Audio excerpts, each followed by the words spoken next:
Rahel V-nya kabur dari karantina dibantu oknum TNI. Selebgram Rahel V-nya terkonfirmasi kabur dari karantina kesehatan setelah melakukan perjalanan dari Amerika Serikat. Belakangan terungkap jika kaburnya Rahel V-nya melibatkan oknum TNI berinisial FS. Merespon hal itu, juru bicara vaksinasi COVID-19 dari Kementerian Kesehatan, Siti Nadia Tarmizi, mendorong pihak terkait memberikan sanksi kepada oknum aparat tersebut sesuai ketentuan undang-undang yang berlaku. Menurutnya, aparat harus tegas untuk turut menegakkan aturan karantina.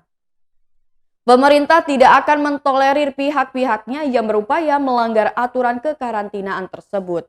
Pasalnya berdasarkan aturan yang tertuang dalam Surat Edaran SE Satgas nomor 18 tahun 2021 bahwa setiap orang yang tiba dari luar negeri diwajibkan melakukan karantina dengan waktu 8 kali 24 jam dan melakukan tes RT-PCR di awal dan akhir karantina.